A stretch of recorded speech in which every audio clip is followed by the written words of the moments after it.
Hello दोस्तों, स्वागत है आपका इस वीडियो में। और सबसे पहले थैंक यू सो मच। 1000 हमारा मेंबर्स कंप्लीट हो चुके हैं। अब इस वीडियो को स्टार्ट करते हैं, पॉइंट पे आते हैं, क्योंकि ये ज़्यादा लंबा वीडियो ना बन जाए। तो हम इस वीडियो में बताने वाले हैं टारगेट स्टडी कब स्टार्ट होगी। आपके कुछ डाउट्स थे टारगेट स्टडी से रिलेटेड, जिसको मैं यहाँ पे बताने वाली हूँ कि कैसे क्या करना है।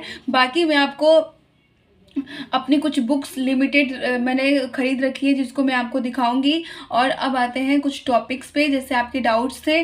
तो आपके डाउट्स थे एसएससी सीजीएल की आप प्रिपरेशन कर रही हैं, या फिर मतलब किस चीज़ की आप प्रिपरेशन कर रही हैं। तो मेरा टारगेट एसएससी सीजीएल है। बाकी एसएससी सीजीएल में जो 4 सब्जेक्ट होते हैं उससे रिलेटेड, उन 4 सब्जेक्ट से रिलेटेड अगर किसी भी एग्ज़ाम में वही 4 सब्जेक्ट आ रहे हैं, हाँ ये हो सकते हैं, वेटेज कम बेशी हो सकते हैं, तो आप वो सारे एग्ज़ाम्स दे सकेंगे। तो ये चीज़ बहुत ही ज़्यादा इम्पॉर्टेंट होता है। और सबसे बड़ी बात एसएससी सीजीएल टारगेट रखने का सबसे इम्पॉर्टेंट मेरा मकसद ये था कि अगर हमारा टारगेट बड़ा होता है ना, जब हम किसी चीज़ का बड़ा टारगेट लेके चलते हैं तो उसके रिलेटेड जो छोटे एग्ज़ाम होते हैं ना, वो हमसे ईजिली क्लियर हो जाएंगे। क्योंकि हमने यहाँ पे बहुत अच्छे अच्छे क्वेश्चन, अच्छे अच्छे लेवल के क्वेश्चंस लगाए हैं, इस पर टाइम दिया है, हर चीज़ किया है। इसलिए हमसे जो इसके नीचे वाले होंगे उसके तो मतलब कहीं ना कहीं उसके क्वेश्चंस के लेवल तो कम ही होंगे ना, तो वो हमसे एग्ज़ाम चुटकियों में निकल जाएंगे। एनटीपीसी वगैरह से रिलेटेड आराम से हमारा निकल जाएगा। तो और ये भी है कि आजकल एमटीएस को जो कम समझते हैं वो कम ना समझे। एसएससी सीजीएल वाले सारे जो स्टूडेंट हैं वो इसमें देते हैं, तो इसका भी कंपटीशन बहुत बढ़ जाता है। तो अगर हम एसएससी सीजीएल का टारगेट लेते हैं तो इनमें से कोई भी एग्ज़ाम तो हमसे निकल जाएगा। और अगर हम ये टारगेट लेके पूरा अच्छे से पढ़ाई करते हैं तो हम में से हमको पक्का इनमें से कोई ना कोई मिल ही जाएगा जॉब। और अगर हम इनमें से ही किसी एक को टारगेट करते, जैसे मैंने एमटीएस का टारगेट किया, इसका प्रीवियस ईयर पढ़ रही हूँ, इसी के लिए हर चीज़ पढ़ रही हूँ, और यही नहीं निकला ना, तो मेरे को तो फिर ऑप्शन ही बंद हो जाएंगे। नहीं निकला तो बात ख़त्म। बट यहाँ पे अगर आपका ये नहीं भी निकल रहा, जब तक आप इनका एग्ज़ाम दे के निकाल सकते हो, और फिर इनमें से कोई निकल गया देन आप इसका प्रिपरेशन भी कर सकते हो। तो ये बहुत ही इंपॉर्टेंट है कि आप टारगेट बड़ा रखो, ताकि आपके छोटे छोटे एग्ज़ाम्स क्लियर हो जाए, राइट। तो आपका यहाँ पर डाउट क्लियर हो गया होगा कि हम ये एग्ज़ाम की कर रहे हैं, हम ये कर रहे हैं, हम आपका टारगेट फॉलो करेंगे नहीं करेंगे। तो ये था। अब बात करते हैं बिलीव की, कि मुझे किसी ने पूछा था कि मतलब आप पे हम बिलीव कैसे करें, राइट। तो इसका सबसे पहले चीज़ कि आपको मैं पैसे नहीं ले रही हूँ, जिसकी वजह से आप ये नहीं होगा कि आपने पैसे दे दिए अब ये तो चली गई, अब क्या होगा, हम कैसे पढ़ेंगे। तो ऐसा कुछ नहीं है। मैं आपसे पैसे नहीं ले रही हूँ, बस ऐसे ही मैं आपको पूरी टारगेट सीरीज़ प्रोवाइड करूँगी। मेरे पास जो भी है, मैं सोच रही हूँ कि आपको भी इससे हेल्प हो जाए, और साथ में एक दूसरे के साथ मिलकर पढ़ाई करते हैं।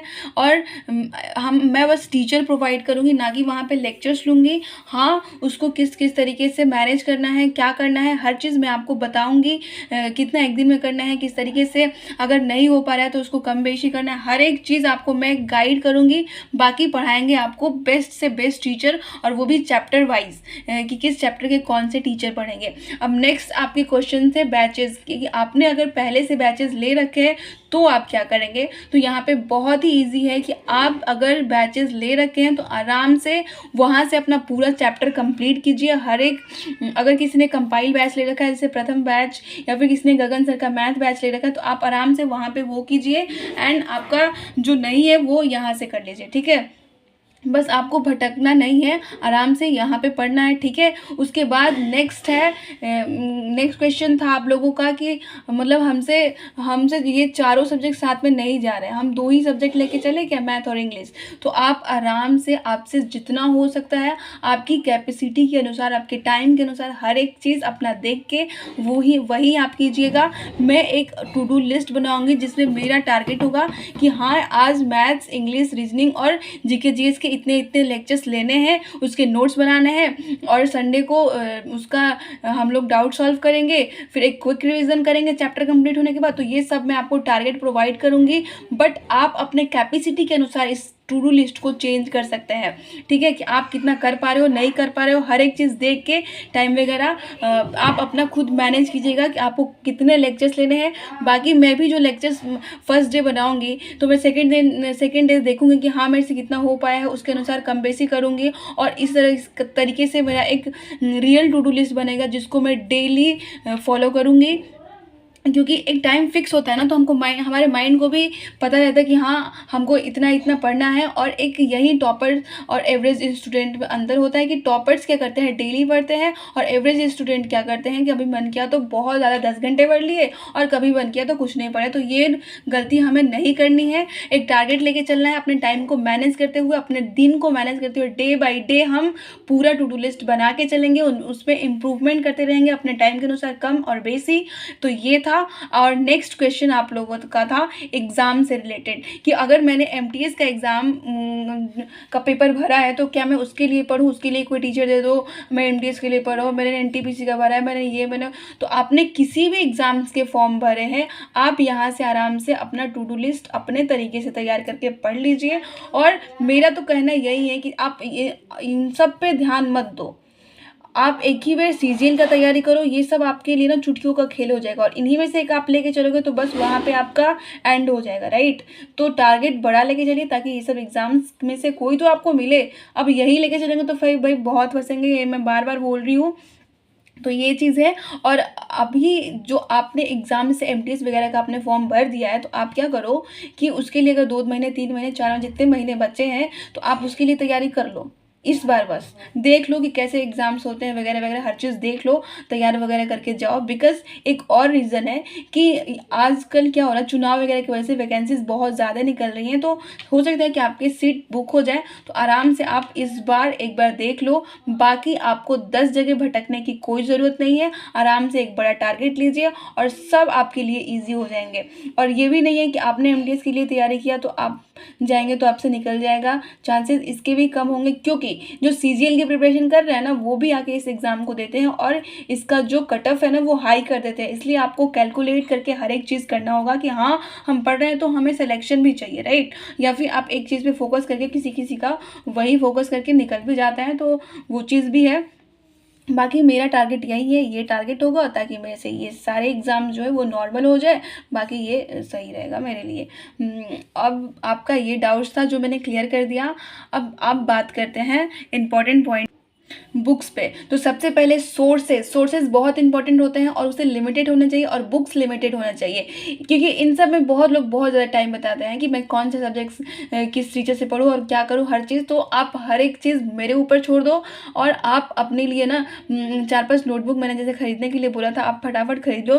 क्योंकि टारगेट स्टडी सीरीज़ में कल से आपको डेली टारगेट प्रोवाइड करने वाली हूँ और उसके अनुसार मैं पढ़ाई करने वाली हूँ। जिसको पढ़ना है वो मेरे साथ डेली पढ़ेगा। अगर मेरे साथ 10 ही लोग पढ़ेंगे ना तो मैं 10 ही लोगों के साथ लेके चलूँगी, 10 ही लोगों के साथ पढ़ूंगी। बट हमारा जो होगा ना टारगेट डेली का होगा, ठीक है। अब बात करते हैं बुक्स वगैरह की। तो आप ना एक लिमिटेड बुक ले लो, जैसे मैंने यहाँ पे आपको दिखा देती हूँ बुक्स अपने।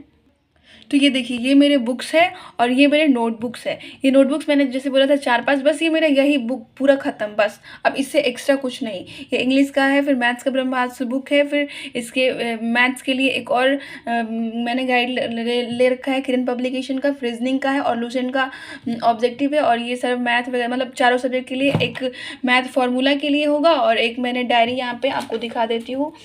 और ये देखिए मैंने जो ये है सिलेबस मैं दीवार पे चिपका दूँगी ताकि जो सिलेबस कंप्लीट हो जाए उस पर मैं टिक लगा दूँ। बाकी मैंने ये एक आज मैप लेके आई हूँ।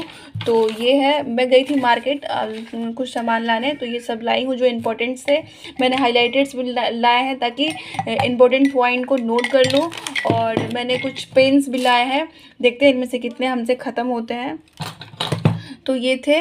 और आपको हाइलाइटर पता नहीं देखा होगा कि नहीं, मैं दिखाती हूँ। मैंने यही हाइलाइटर लिया था, ठीक है।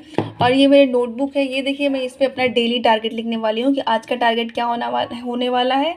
और इसी तरह से आप एक डायरी ज़रूर बना लीजिएगा।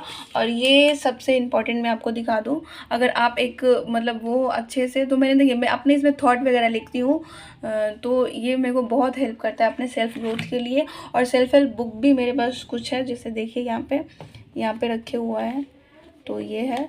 और ऐसे ही आप ना एक तो आपके पास आज का टाइम है, फटाफट से बुक लिमिटेड कर लीजिए और हर एक चीज़ कॉपी वगैरह खरीद लीजिए। कल से हम लोग स्टार्ट करने वाले हैं, तो आप सभी लोग अपने माइंड को प्रिपेयर कर लीजिए और हम कल से स्टार्ट करेंगे। एक नेक्स्ट वीडियो लाऊंगी, देखिए उसी दिन नहीं हम टारगेट प्रोवाइड करेंगे, एक दिन पहले प्रोवाइड कर देंगे ताकि आप लोग प्रिपेयर रहें कि हाँ ये करने हैं और नेक्स्ट डे हम स्टार्ट कर दें, सोचना ना पड़े कि क्या करना है कैसे करना है। ठीक है, तो मैं आज ही एक और वीडियो लाऊंगी जिसमें हर एक चीज़ आपको बताऊंगी कि आज कैसे, मतलब कल कैसे पढ़ना है। और बस मिलते हैं उसी वीडियो में। बाय। आज तो मेरा वैसे ही बहुत ज़्यादा टाइम वेस्ट हो गया। मैं चली गई मार्केट, ब्लैक बुक लेने गई थी, ब्लैक बुक भी नहीं मिले।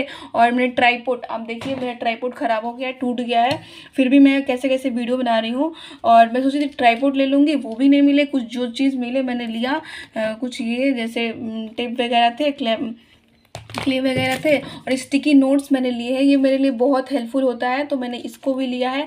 जैसे मोटिवेशन वगैरह लिखने के लिए मैं आपको दिखा देती हूँ, ये लिखते हैं ना सामने, तो बहुत अच्छा रहता है। ठीक है, एक मोटिवेशन मिलता है। जैसे मैंने यहाँ पे लिख दिया ताकि मुझे पता चले कि हाँ डेली मुझे उठ के पता चले कि मुझे CGL के लिए प्रिपरेशन करना है। तो माइंड को प्रिपेयर करना ना बहुत इंपॉर्टेंट है, हार्ड वर्क करना है। ठीक है, तो माइंड को प्रिपेयर करना बहुत इंपॉर्टेंट है। बाकी देखिए यहाँ पे नोट्स वगैरह के लिए भी काफ़ी स्टिकी नोट्स इंपॉर्टेंट रहता है। तो आप भी इसको ले सकते हैं। बाकी मिलते हैं नेक्स्ट वीडियो में। Okay bye. इस वीडियो को आप ध्यान से देखिएगा और मैं नेक्स्ट वीडियो में मिलती हूँ।